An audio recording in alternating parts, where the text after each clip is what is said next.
Oh, I've been visiting Nepal ever since I was like 12, 13.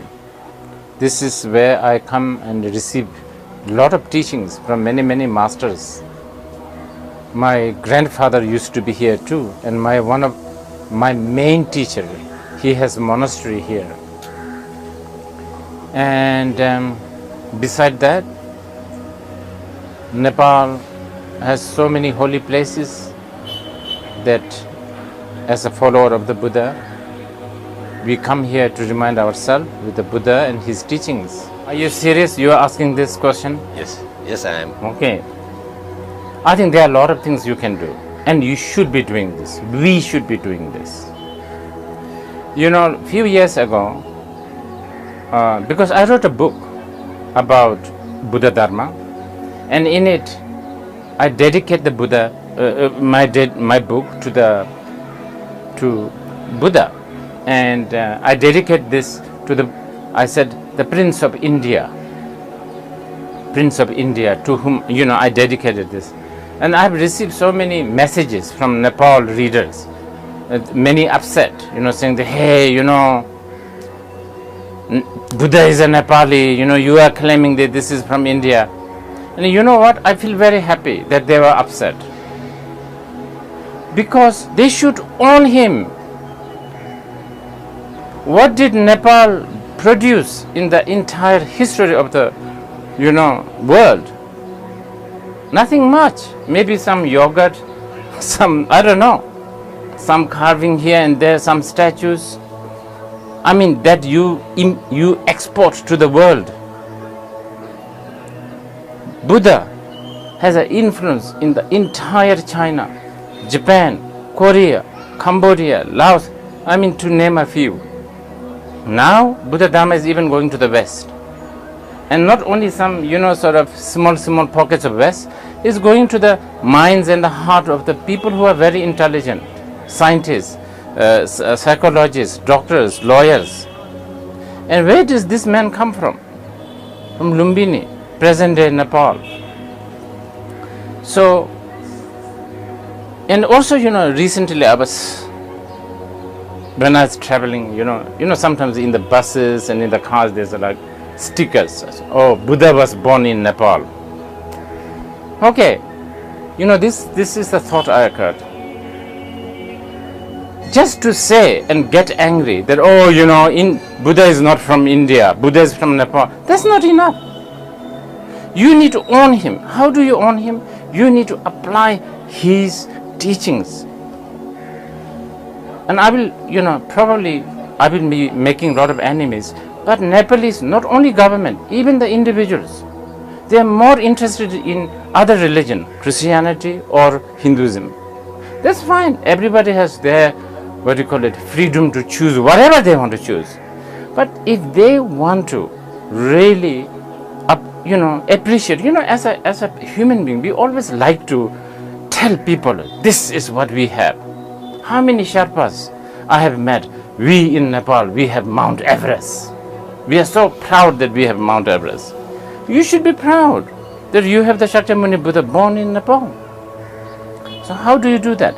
Celebrate Buddha's life. Build many,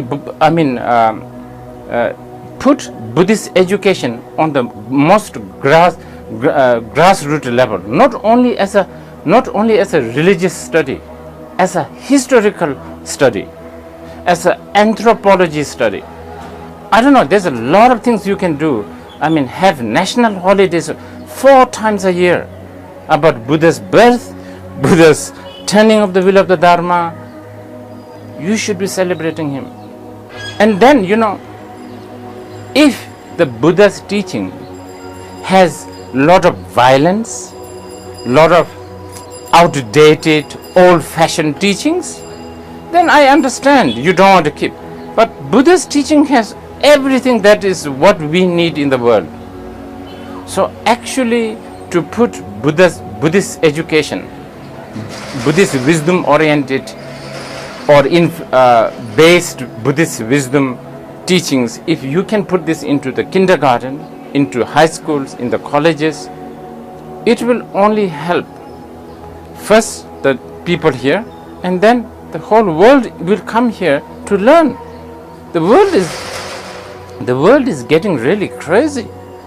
Nepal can teach how not to be crazy based on the teachings that you have, based on the teachings from Buddha, who you guys all want to say, oh no, Buddha was born in Nepal. You know, just saying Buddha is born in Nepal, getting angry when somebody says Buddha is from India, that's not good enough. You have to own it. And this is also, you know, okay, India, recently maybe some Indians are waking up. They're saying, that, oh, maybe, you know, Buddha can be, you know, we can, you know, sort of use Buddha for political reason, for I don't know, whatever. But Nepal has a much better chance. Nepal can do it. Nepal is compact. Nepal is, you know, if the Nepalese can have their act together. You know, I don't want to say, you know, all those who want to become Christian or Muslim or Hindus, that is really up to them. And, you know, there's a freedom. But this is important that Nepalese realize. Whatever, you know, religion and the spiritual matter is not simple. It's not like buying a potato. This is something so valuable. Just because some other religion are giving you hospital, just because some other religion are giving you blanket or a bottle of beer, you can't change the spiritual life. Spiritual is so important. Like a Swambhunath, Baudhanath, these things have existed for centuries. Like a Kumari, right? Kumari, these things have existed centuries. This is the heart and the soul of the Nepalese. You can't just, oh, just because somebody built some hospitals or come with a lot of blankets, free education, then you turn your spirit. That's really, really cheap. You can't do that. Mind is the most important business, you know. I don't know about the meeting point, but I can tell you something. The Buddhist stakeholders like priests, monks, high lamas, Rinpoches, Buddhists, you know, Bantes, you know Bante? Yes. High, you know, people who can really, I think they are not doing the job, they're doing, okay, in one way they're doing a great job, but on the other hand, I feel that they're not doing their job well. I think many lamas, including myself, we are so stuck with some culture, old culture. This is nothing to do with the Buddhism. It's just an old culture, Tibetan culture, Nepali culture. Young people in Nepal, they are not interested. They want to listen to pop music, they want to listen to hip hop music, they want to dance, they want to draw tattoo, they want to do this. You understand?